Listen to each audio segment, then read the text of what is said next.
La presidenta Claudia Sheinbaum aclaró que su gobierno no modificará la ley minera ni permitirá la entrega de recursos naturales.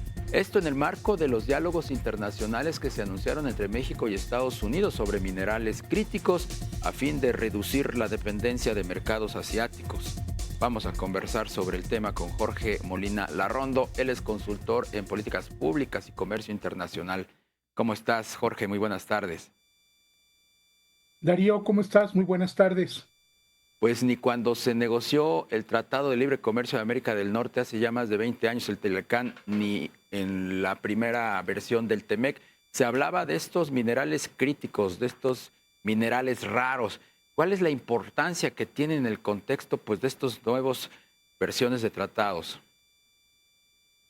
Mira, básicamente los minerales críticos son aquellos metales y minerales que un país considera que son esenciales para que su economía funcione de manera correcta y por lo tanto tienen un componente muy importante o afectan de una manera muy importante a la seguridad nacional de cada país. Y cada país, dependiendo del inventario o del acervo que tenga de estos recursos, de las características de su economía y de su tecnología, entonces establece cuáles son o cuáles pueden ser estos minerales críticos. En el caso de Estados Unidos, la lista se actualizó a 60 en noviembre del año pasado, fue publicada incluso en el Federal Register, el equivalente al diario oficial, y en este caso, desde lo que es el famoso proyecto 2025 y en la Estrategia Nacional de Seguridad que se publicó en noviembre, se establece como una prioridad el que Estados Unidos establezca el acceso, garantice el acceso a estos minerales de manera de que la economía pueda funcionar, la industria pueda funcionar de manera correcta y no verse sujeta nuevamente a las disrupciones que surgieron, como tú te acordarás, durante la pandemia del 2019. México no ha sido el único país que ha suscrito este convenio. El mismo día que se anunció este acuerdo con la Oficina de Representación Comercial, también se hizo lo mismo con Argentina. ¿Ves tú que otros países del hemisferio empiecen a alinearse con Estados Unidos? Mira, el miércoles de la semana pasada, el Departamento de Estado convocó a lo que se le llamó la reunión ministerial sobre minerales críticos e invitaron a 54 países y a la Unión Europea, entre ellos México, Canadá y, como tú lo mencionas, otros países de Sudamérica.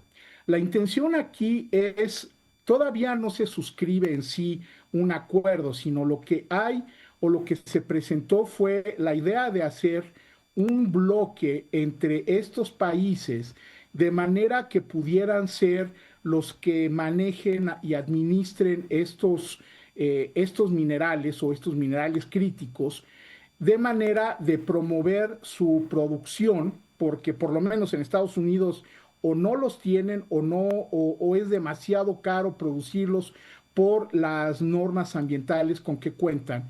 Y entonces de esta manera lograr una de las principales objetivos o prioridades, como te digo, del gobierno de Trump.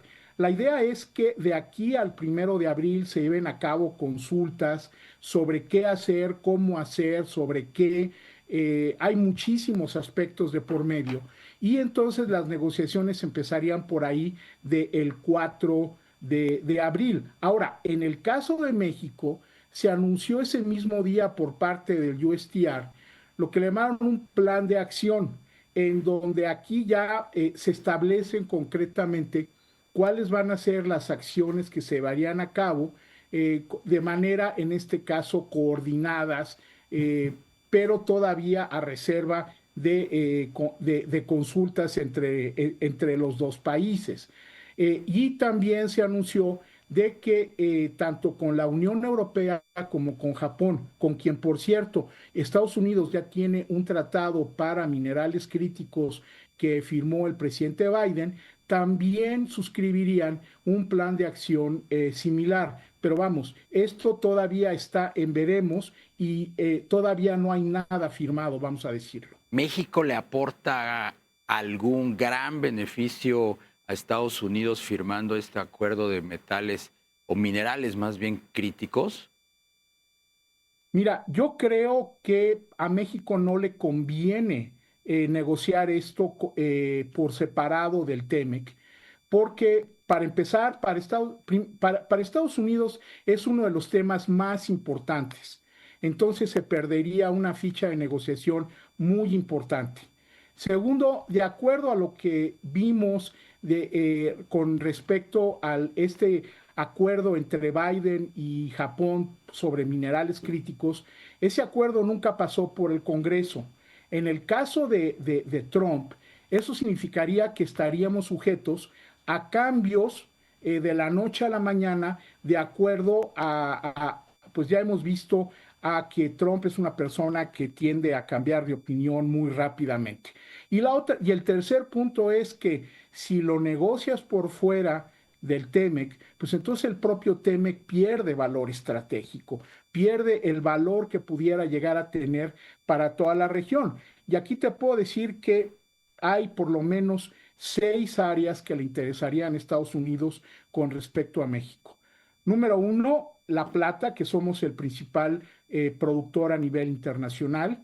El litio, que es importantísimo para baterías recargables, en donde se supone tenemos la 10ª reserva más grande del mundo.